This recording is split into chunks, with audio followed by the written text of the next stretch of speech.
Welcome to Montclair News Lab. I'm Bernice Dagua. Here's what's coming up on this week's episode. First, new bills that target transgender people. We should be looking at those legislators who are advancing those bills. Then we go to Patterson, where the fire department and iPads are keeping the ER from overflowing. We're up to 200 calls a day for COVID. 200 a day in 8.44 square miles. So the telehealth system at least helped reduce that. And later, see Montclair State's basketball team making a difference with t-shirts. If you're just doing like the shut up and dribble rule that one of the news anchors told LeBron James, and you're part of the problem too. All this and more on Montclair News Lab. We start with an update to a story we told you about last week. Montclair State is now saying that many summer programs will require its participants to be fully vaccinated against COVID-19. That's moving up the timeline from the fall. Some examples of activities that will require the vaccine include using the Student Recreation Center, living on campus, as well as many in-person courses. For more information, you can visit the university website, montclair.edu/redhawkrestart.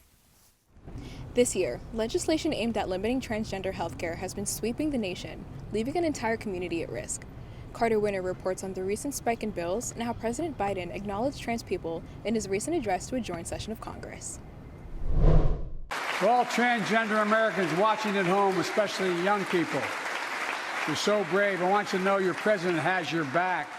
President Joe Biden made history by being the first president to publicly support the trans community in his first joint address to Congress. As his historic words were spoken, 20 states in the U.S. were looking at bills pushing to limit access to transition care for transgender minors. Celeste Fiore, a civil rights lawyer and the former LGBT chair of the New Jersey State Bar Association, points to a contrast between Biden's words of support and what is happening in many states. I think that says something really horrible about our country. And I think that we should be looking at those legislators who are advancing those bills and looking at the folks that are asking ridiculous questions of children and vote them out. In New Jersey, while there isn't any legislation pending about healthcare, there is a bill aiming to limit access to sports for transgender youth. Fiore says Republicans are behind the push for most of this legislation.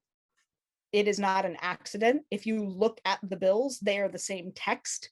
There's just a couple of words that have been changed. As a non-binary person, a person whose gender identity exists outside of society's gender expectations, Fiore knows the dangers that trans individuals face. We were mostly raised that our bodies are always vulnerable and that they can always be used to hurt us. And that if you are discovered then to be somebody who was trans, that you were absolutely going to be raped and murdered. Transgender man and MSU student Nate Longmore recognizes all that is on the line. I think systemically, there most certainly is oppression against trans people. Longmore, having transitioned himself, understands how hard it can be if you wait to medically transition. I mean, it would be like knowing that you're sick and being told you have to wait 6 months to get medication for it. You know what I mean? The impact of this legislation is felt by the trans youth in Arkansas, where this law already exists.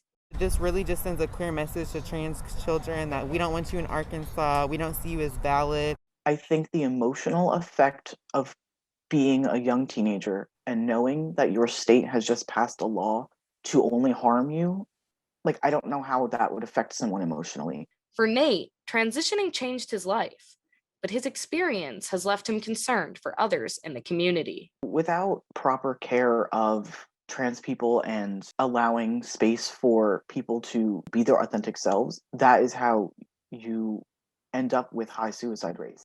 The Trevor Project, which provides crisis support services for LGBTQ children and teens, estimates that at least one LGBTQ youth between the ages of 13 to 24 attempts suicide every 45 seconds in the US. Those same bills contradict the Hippocratic Oath, which I also don't understand how you can say do no harm and then say, but I want to be able to either actively or passively do harm to particular groups of people. The American Medical Association recognized this concern and urged governors to oppose this legislation. The AMA said these efforts are a dangerous intrusion into the practice of medicine.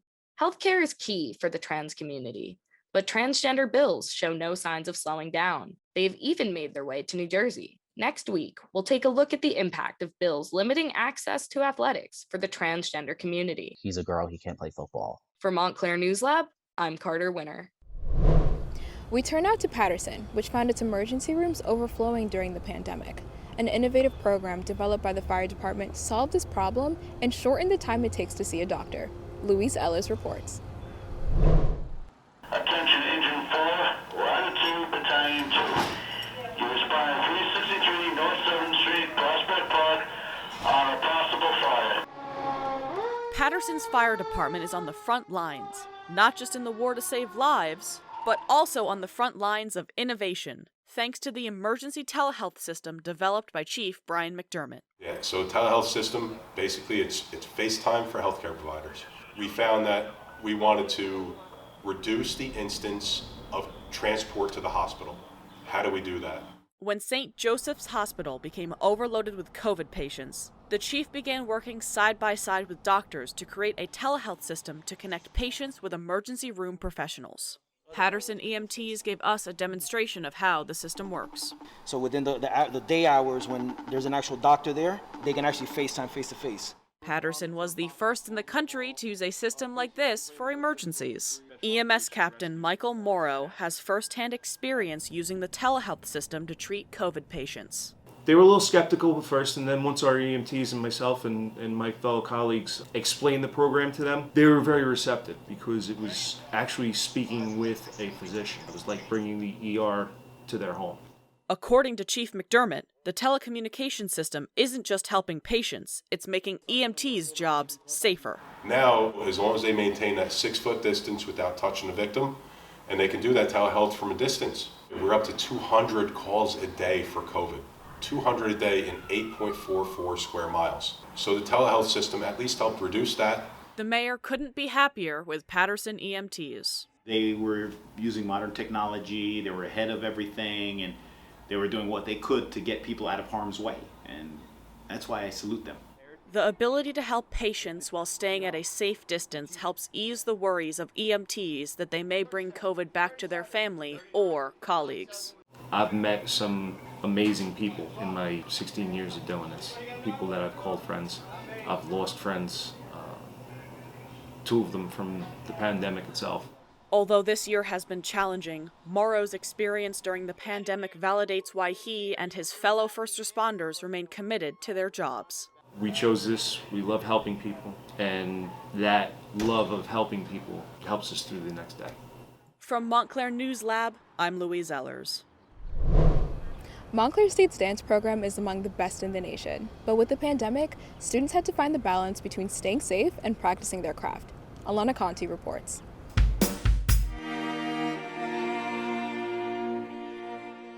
Three dance majors, Amanda, Gianna, and Jordan, tell their journey through these changes.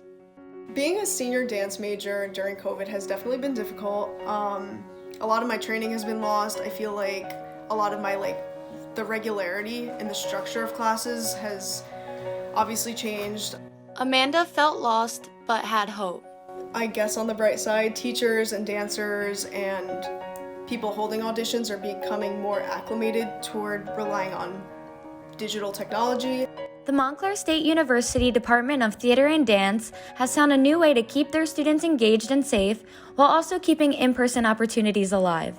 All dance majors are required to take a COVID test each week to prevent the spread of the virus. Because of COVID, dancers have been split up into 2 cohorts. Even though we do cohort A and B and we're switched every other week for online, I still feel like I'm growing in ways that I wasn't capable of at home. Schedules have changed, and so has the atmosphere within the program.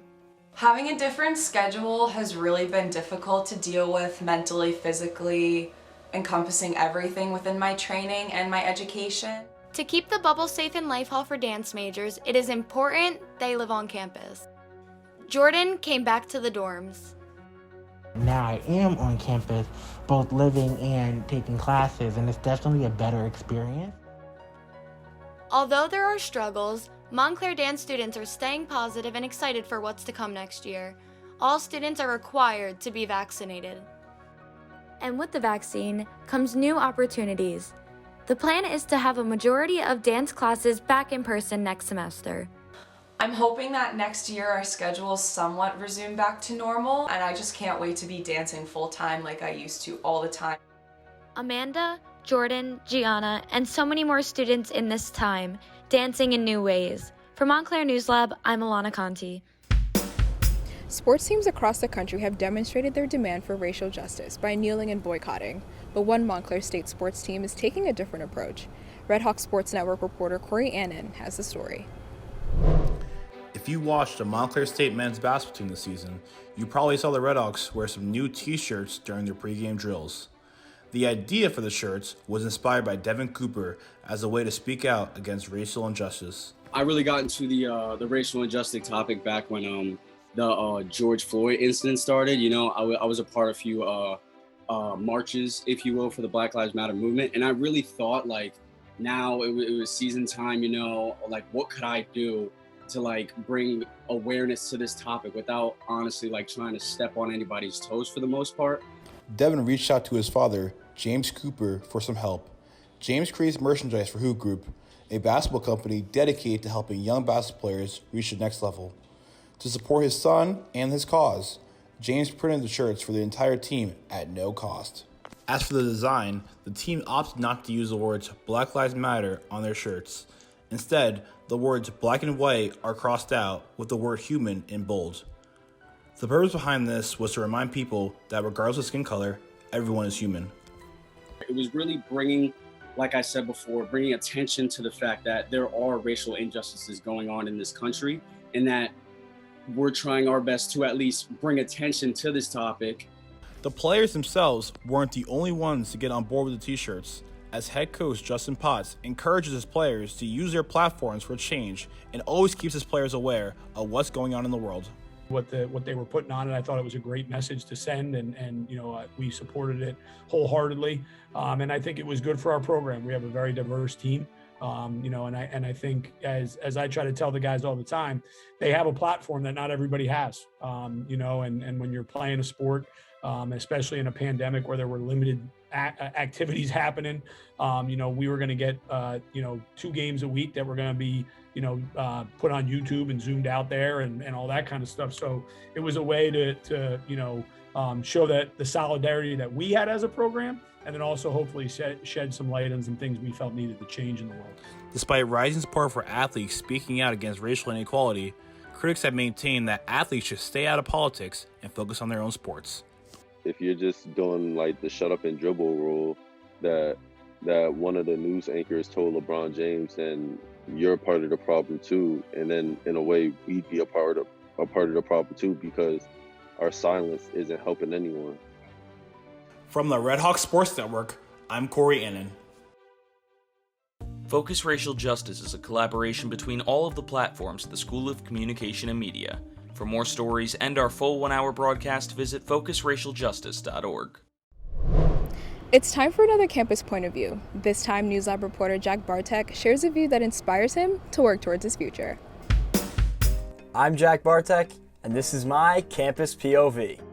My goal one day is to work in sports media, and I remember when I joined my first live broadcast on campus, I was so nervous, and I got there about a half hour early, and I remember just sitting in the seats at the back of the SEM building. I looked out the windows at the city, and I just remember this calm feeling coming over me. And anytime I need to draw some inspiration, I always find myself drawn back to this spot, because as much as the view is pretty, you know, it's the hub of media, and it's the media that I want to join, and it's really cool knowing that my dreams are right there within arm's reach. This is my favorite spot on campus, and if you find yourself in some need of inspiration, maybe it'll become yours too. Follow us on Instagram and Facebook at Montclair News Lab, on Twitter at MSU News Lab, and make sure to catch up with us on our website at montclairnewslab.tv. That's all for this week's episode of Montclair News Lab. Thank you so much for joining us, and we hope to see you again next week for a brand new episode. Until then, I'm Bernice Dagwa. Stay safe out there.